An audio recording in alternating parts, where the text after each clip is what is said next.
जूही ने जब अर्जुन का गुस्से में कॉल काट दिया, ये देखकर उसकी हवा टाइट हो गई। वो इस बात से अनजान था कि जूही ने बस अर्जुन के मजे लेने के लिए नाखुश होने का नाटक किया था। जूही के इस लहजे को देखकर अर्जुन बहुत ज्यादा डर गया। उसको समझ नहीं आ रहा था कि इतनी सी बात पर जूही नाराज हो गई। वो अब उसे कैसे मनाए। अब अर्जुन काफी टेंशन में था और मन ही मन ये सोचने लगा कि यार ये लड़की भी ना जरा जरा सी बात पर नाराज हो जाती है। अब मैं क्या करूं, इसको कैसे मनाऊं? एक काम करता हूँ, इसको बोल देता हूँ मैं आरोही के साथ डिनर पर जाऊंगा ही नहीं, ना रहेगा बांस और ना बजेगी बांसुरी। अर्जुन ने इसी सोच के साथ जूही को फिर से कॉल बैक किया और जूही के कॉल उठाते ही बोला, सॉरी जूही, तुम ऐसे गुस्सा मत हो। तुम तो जानती हो मेरा आरोही में कोई इंटरेस्ट नहीं है। इनफैक्ट वो मुझे रत्ती भर भी पसंद नहीं करती है। तुम सब कुछ जानती हो, फिर भी गुस्सा हो गई। प्लीज मान जाओ। और हाँ, अगर तुम कहती हो तो मैं आरोही के साथ डिनर पर बिल्कुल भी नहीं जाऊंगा। मैं आरोही को साफ साफ मना कर दूंगा। बस तुम ये गुस्सा छोड़ दो। अर्जुन की ये बात सुनकर जूही हंस पड़ी और हंसते हुए बोली, अरे नहीं नहीं, ऐसा कुछ करने की जरूरत नहीं है। तुम आराम से जाओ, मुझे कोई भी इशू नहीं है। और वैसे भी उसके साथ तुम्हारा जाना बिल्कुल ठीक है। मैं तो बस मजाक कर रही थी। मुझे अच्छे से पता है कि तुम मेरी बहन से कितनी नफरत करते हो। वो लाख कोशिश भी करेगी तभी तुम उसके प्यार में नहीं पड़ पाओगे। और अगर विश्वास नहीं है तो जाओ और देख लो। जूही ये कहते कहते हंसने लगी।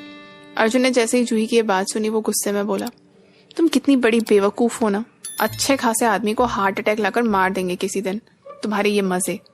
खैर अब मैं फोन रखता हूँ, पुलिस स्टेशन आने ही वाला है। अर्जुन की बात सुनकर जूही जवाब देते हुए बोली, हार्ट अटैक आया तो नहीं ना। चलो अब तुम आराम से पुलिस स्टेशन का काम निपटाओ और फिर बताओ वहां क्या रहा। अर्जुन ने जूही की बात में हामी भरी और कॉल रख दिया। इतने में ड्राइवर बोला, साहब हम लोग पुलिस स्टेशन पहुंच गए, आगे बहुत जाम लगा हुआ है, इसलिए मैं आगे नहीं जा पाऊंगा, आपको थोड़ा बहुत चलना पड़ेगा। ड्राइवर की बात सुनकर अर्जुन ने गाड़ी के बाहर देखा और खुद से कहा, कितनी जल्दी यहाँ पहुंच गया और पता भी नहीं चला। जूही से बातें करने में इतना अच्छा लगता है कि क्या बताऊं।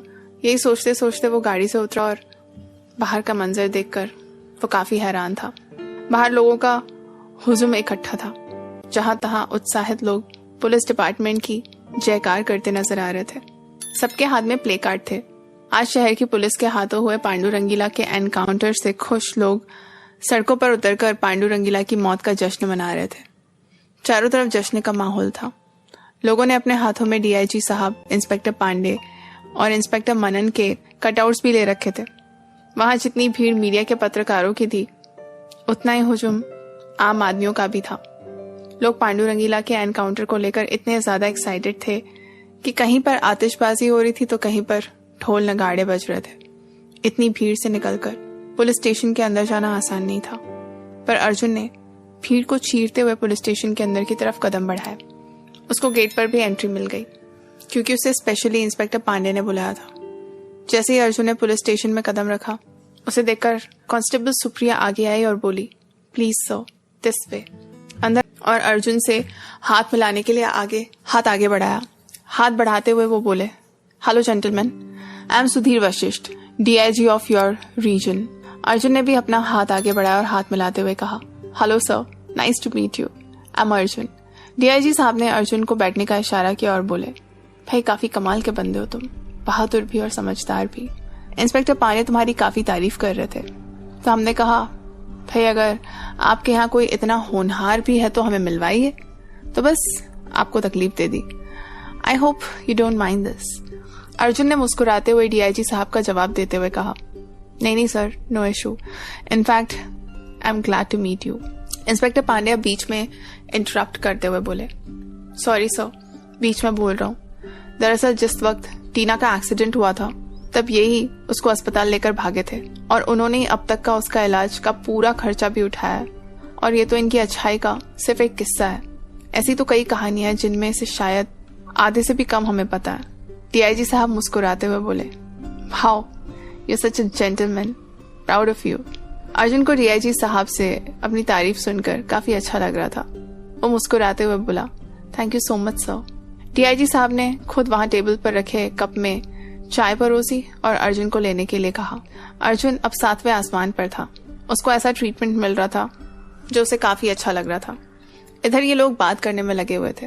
उधर गुप्ता मेंशन में आरोही का दिमाग पता नहीं किस दिशा में चल रहा था। वो कुछ तो बहुत बड़ा प्लान कर रही थी।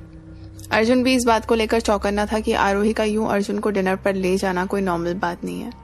वो जानता था आरोही कोई ना कोई साजिश जरूर करेगी, पर वो सोच रही थी कि वो अर्जुन को बेवकूफ आसानी से बना पाएगी। उसने अपनी प्लानिंग के हिसाब से अर्जुन को वेन्यू और टाइम मैसेज कर दिया। पुलिस स्टेशन में जब अर्जुन के फोन पर डिनर की टाइमिंग और वेन्यू वाले मैसेज का नोटिफिकेशन आया तो उसने अपना फोन चेक किया और डीआईजी साहब से बोला, सॉरी सर, अब मुझे निकलना होगा। एक्चुअली एक बहुत इंपॉर्टेंट काम है, मैं उसके लिए भी निकल रहा हूँ। प्लीज परमिशन दीजिए, I will take your leave now. DIG साहब ने गर्दन हिलाकर हामी भरी और बोले, हाँ जी, प्लीज आप आराम से अपना काम करिए। I am glad and very happy to meet you. DIG साहब को ग्रीट करते वक्त अर्जुन मुस्कुराया और बोला, वेल, आप लोगों को कांग्रेस तो बोलना भूल ही गया। You people deserve a big appreciation. आप लोगों ने वाकई इस एरिया की जनता पर एक काफी बड़ा उपकार किया है। ये कहकर अर्जुन बाहर निकलने लगा। तभी इंस्पेक्टर पांडे डीआईजी साहब से बोले, सर प्लीज मुझे 1 मिनट दीजिएगा, मुझे अर्जुन से अकेले में कुछ इंपॉर्टेंट बात करनी है। ये कहकर अर्जुन के पीछे पीछे इंस्पेक्टर पांडे भी बाहर चले गए। इंस्पेक्टर पांडे ने अर्जुन को रोकते हुए आवाज दी और कहा, अर्जुन 1 सेकंड रुको, मुझे आपसे कुछ बात करनी है। इंस्पेक्टर पांडे की बात सुनकर अर्जुन वहीं से पीछे मुड़कर लौट कर आया और बोला, जी सर, प्लीज आप ऑर्डर करिए, बताइए क्या बात करनी है। अर्जुन के सवाल का जवाब देते हुए इंस्पेक्टर पांडे बोले, 1 सेकंड, और अपनी जेब में हाथ डालकर एक पेपर निकाला। वो पेपर अर्जुन के हाथ में सौंपते हुए इंस्पेक्टर पांडे बोले कि मीना की जेब में तुम्हारे नाम से मिली चिट्ठी की कॉपी है, इसको पढ़ लेना। शायद वो अपनी मौत से पहले तुम्हें कुछ बताने वाली थी, पर उसे मौका ही नहीं मिला, इसलिए उसने ये चिट्ठी अपने पास रखी हुई थी।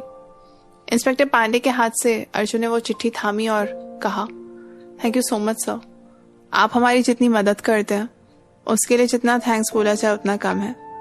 बाकी क्या ही कहें, we are very very proud of whatever you do. Arjun की इस बात का जवाब देते हुए इंस्पेक्टर पांडे मुस्कुराए और बोले, लोगों की मदद करना मेरी जॉब और फर्ज है, मैं तो बस वो निभाता हूँ। बाकी थैंक्स और प्राउड ऑफ यू तो मुझे कहना चाहिए।